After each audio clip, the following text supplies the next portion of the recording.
morning, because it is morning. And what we're going to do is we're going to prepare a simple little sort of starter, if you like. We're going to make some hummus.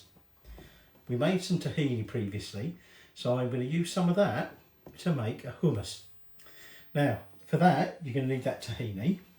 You're going to need some chickpeas, some lemon, some garlic, but that's optional if you don't like garlic, salt, pepper, cumin powder, and what was the other thing? Oh, and paprika and olive oil. And that's all you're going to need. And you're going to need a food blender or processor. So that's what we're making. So let's get started. So in my saucepan here, I've got a can of chickpeas. It's a 400 gram can, and that's about 240 content weight, if you like. Okay. That's how much cooked chickpeas we want. So if you want to make it from, you know, dried chickpeas or whatever, you're going to need about 240, 250 grams of cooked chickpea. So we need to get that cooked before we can do anything else. Now I've got 100 grams of tahini measured out. I've got 1 lemon that I've zested, and I've got a couple of garlic cloves because I like the garlic.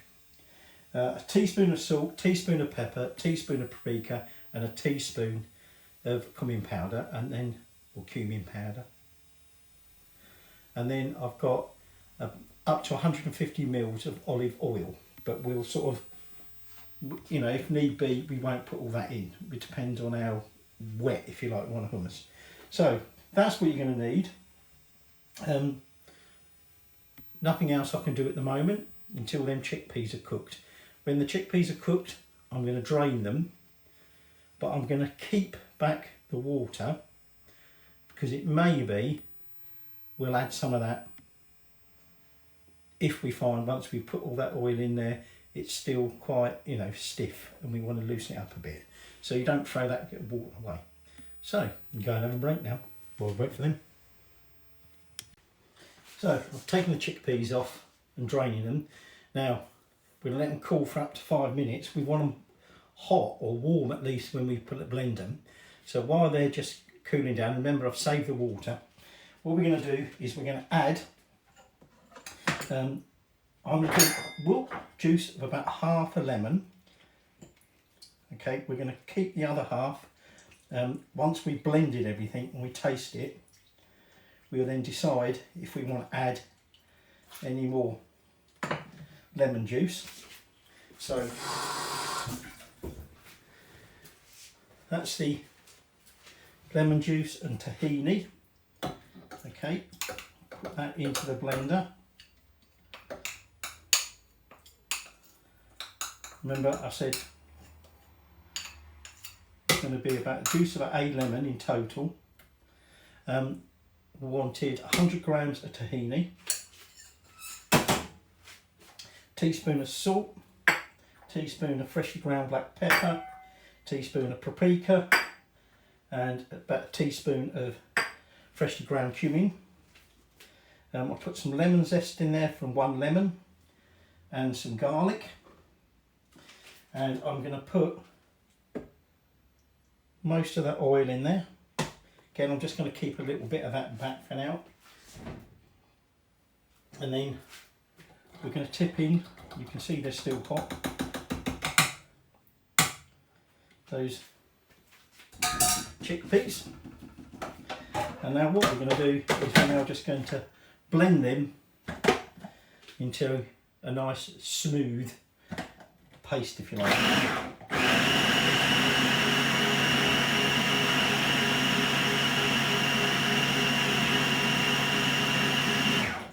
Now it's obviously still quite thick because I've still got some oil, and also remember we said, just need some salt in there, we're going to put in some of that water. So I'm just going to, I will just add the remainder of that oil, and then all I'm going to do is I'm then just going to carry on blitzing that until it's all homogenised. Big word for you on a morning. And then we'll start adding in some of that water. So I'll take some of that cooking water and we'll add some of that in. And get that mixed in.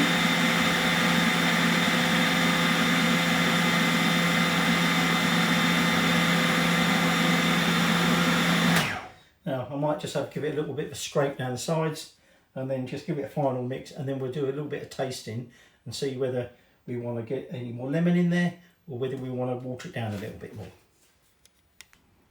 So let's check it out. Okay.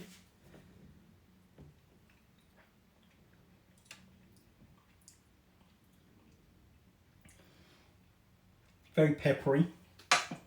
I'm going to add a little bit more of that lemon. Okay. I don't think I want to make it any wetter.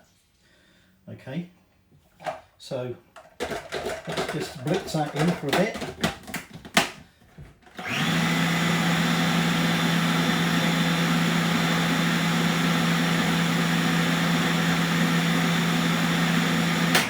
And let's taste that one and let's see if that tastes any better.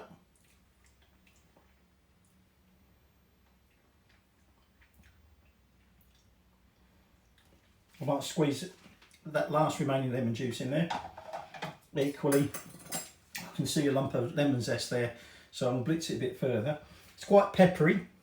Okay, remember we added a teaspoon of freshly ground pepper. If you don't like it too peppery, I suggest you cut back on that. But in terms of how thick it is, I don't think we want to make it any runnier. So I'm just going to add some more juice, give it a bit more blitz, we'll tip it out, and you can see the final product. So here you have the final bowl of hummus. It's quite a red colour because of the amount of paprika we put in. You can cut that back if you prefer it paler.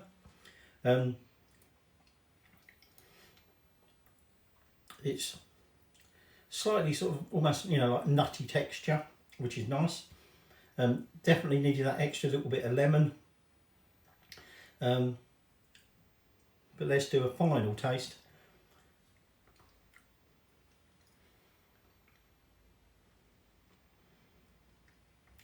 I think I've got a bit of zest in that one. But yeah, definitely tastes like the hummus I remember having in Greece. Okay, so I'm now just going to cover that over because later we'll be serving that with some nice Greek style pita bread or some almond and sesame crackers. Before we serve it, what you normally do, and again if you don't want it too oily, don't do this, but traditionally you just drizzle a little bit of extra virgin Greek olive oil over the top, and equally sprinkle some freshly ground cumin powder. Again, that's optional. Okay, so there you go. There's your Greek style hummus.